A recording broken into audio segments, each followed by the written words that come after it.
Going to MPSF this weekend for our conference meet there in Washington. Really looking forward to that. So that's what's upcoming. And then I guess a look back is the good weekend that the distance guys, Ben Thomas and Tim, took the distance guys up to Seattle last weekend and had a phenomenal weekend. The men's DMR got qualified, and then of course you guys seen all the milers that were able to dip under 4 minutes, which is always a huge thing here in our program, and it's still one of those holy grail type feats. And so for us to have 6 of those guys on our team really shows a true testament to what Ben is doing there in our program. So good stuff last week, hopefully good stuff coming up this week, and ready to get started.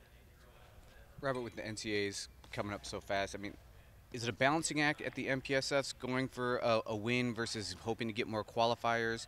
Or are those two things kind of a common goal up there? I think it's just a matter of what you're trying to get accomplished. Individually? Team-wise and individually. Of course, we always talk about the national meet being something that we're going to be locked in and focused to. And so we've traditionally used the Mountain Pacific to qualify our kids to the national meet. And so that hasn't changed this weekend. Who's kind of on the bubble that you're really looking to that women's jump DMR. into yeah. That women's DMR. We haven't got them qualified yet. So that'll be a big to-do for us on Friday night there. Anybody else that's on the fringe that you're looking at this There's meet? a whole host of kids that are top 20, and of course top 20 doesn't do you any good to get your pat on the back there. Top 16 is the number you're looking at. Is there anybody that's not qualified yet that you have no concerns that they will get qualified, like they've been waiting to peak towards this end of the season? Good question. I would think that because it's late in nature, that if you haven't qualified, something is going on in your training to make that sense. Be interested to see where you're really going with that question, but I can keep it so general. They should have been qualified by now. You guys do a lot of calculations on your own internally to kind of gauge where things are going. Do you have a sense? How do you analyze kind of where the bubble's going to be? Is it purely based on this year? Do you have historical data you look at? There you go. How do you get a sense for that? Look at the metrics of it and the historical numbers there. It'll pretty much tell you that the distance events this year are bananas.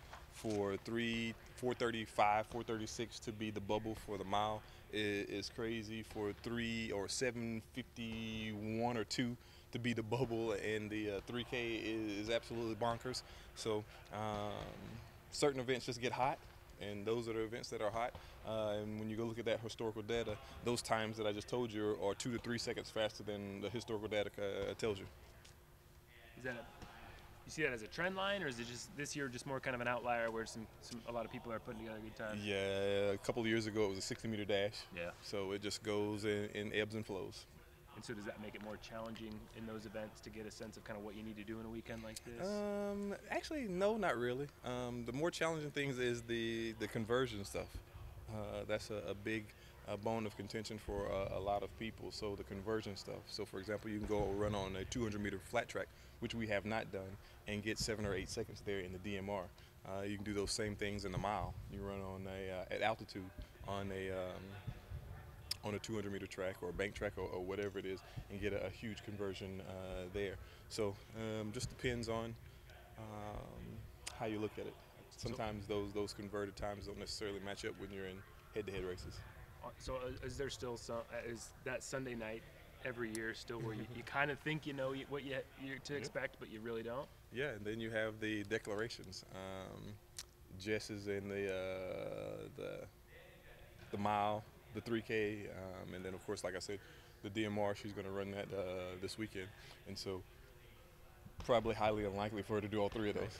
So it's once again there's that unexpected Sunday that you're talking about. Who's going to declare? Who's not going to declare? Maybe 17 gets in because 13 and 14 drop out. Who else is on that DMR team this weekend? Mackenzie Dunmore is going to run. Taylor Coyote is going to run. Jess Hull and Susan. That's going to be the team. What's the status on Eric? Is he going to be back for the Look indoor at him, there he season? is right there. What does his status look like? Speaking of that, we talked to Eric about that. He should have not have posted those pictures that allow those things to get into the media, so I wouldn't have to sit here and ask questions about those things. But he's a freshman, he's learning, so he'll know next time not to do those things, so I don't have to sit here because there's qualified people that will answer all those questions that are better suited than me. So he's learning, he's young, we'll figure it out next time. He didn't have the message. He's got it now. There you have it. Twofold, two birds with one stone. So is he going to be back? I don't know. I really don't know. From a medical standpoint, his shoulder is structurally sound. They put a screw in it. He's good to go, so it's not going anywhere. From a liability standpoint, the fear as always is if he falls again, will he re-break it, and that may cause some issues or problems. So from my training standpoint, he's back running and doing those type things. So the question is, is he running? I don't know that question. It'd be depending on how up to speed we can get him. So there's going to be a lot of people sitting around on Sunday night across the country waiting There, to see. actually, it's even longer for the medical scratches. We can declare him, and then I think we have until Tuesday or Wednesday of that week to scratch out somebody for medical reasons. So somebody could be number 17 on Monday night. Yeah. And then get in.